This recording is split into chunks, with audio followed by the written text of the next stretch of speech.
Kumusta mga bay? Kumusta mga bay? Balik na punta. Ang problema ni Upload na ko ni gapon.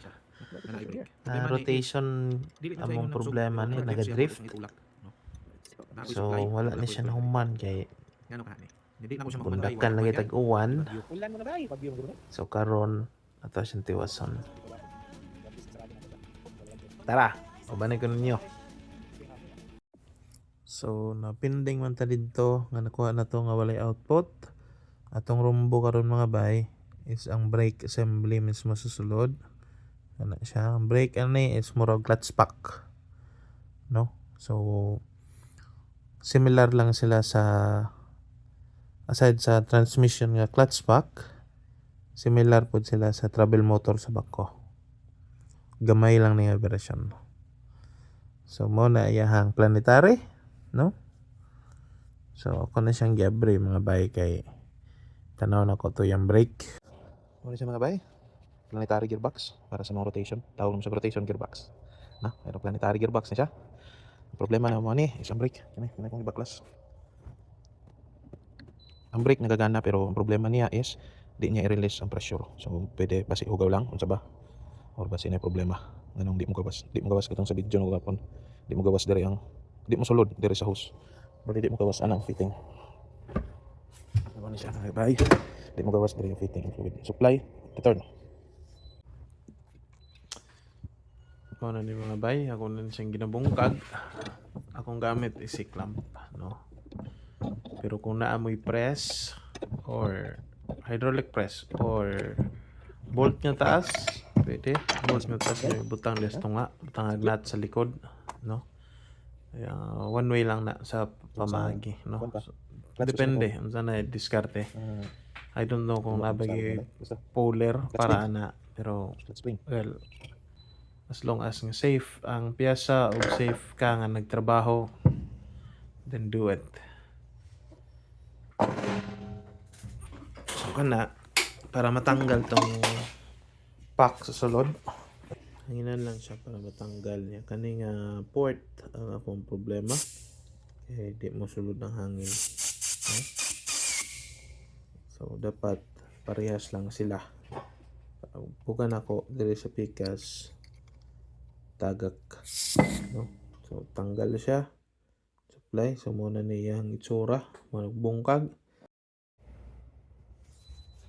So mga taghugas mga bay. Golden rule. Basta mag-assemble ng ngani. No? Gihugasan. Asitihi.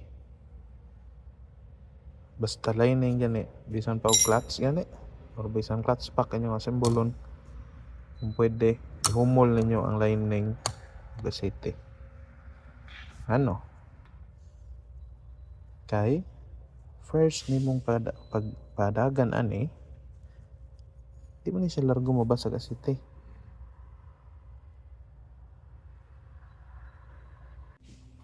So ang purpose ana mga bay nga anong basaon ang lining is, no, sa akong giingon dili siya mabasa dayon og asiti. Especially sa mga clutch system, no? O walay labot sa dry type ha. Sa wet type na clutch, no? Clutch pack or clutch sa motor, basaan ninyo og asite or ihumol. Mas gwapo ihumol og asite ang lining kay during sa first start ninyo or unang paggamit, di na siya mabasa dayon. So tungod sa friction, pwede nga ma-damage ang inyong lining. So beware mo na mga bay.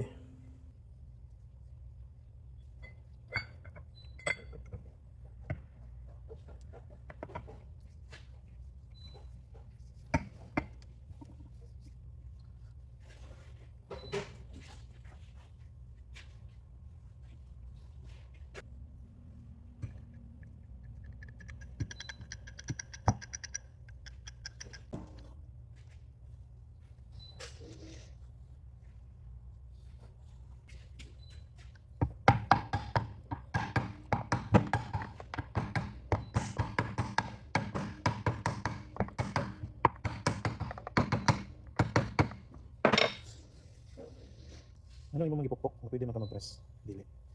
Primero nga plate mga bay. Ayo ulit. Ayo i-press. No? Ang o-ring pwede nga naipit. So ano siya hinahinayon, ang pokpok palibot, nanto mo sit in siya. Karon, tuyok ibang to siya. No? So kanina plate, mo ni amo.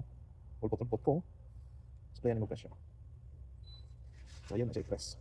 Kani ay yung i-press. Okay. Sure naman mo nga safe ang o-ring sa sulod. Tingnan kayo na.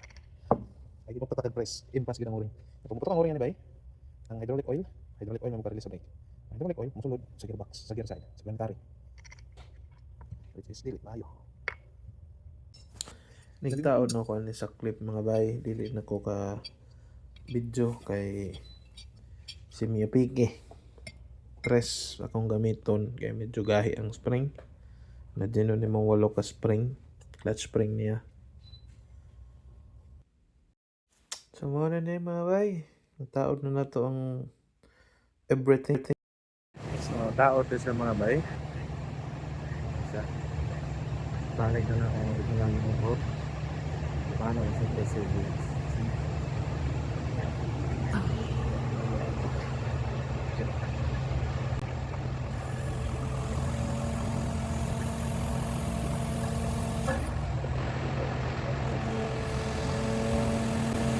Kung na, pag i-release na po, yun ang pressure, medyo ulit sa zero. So, kapit. Pag ini ko, ipilim ito sa siyempre.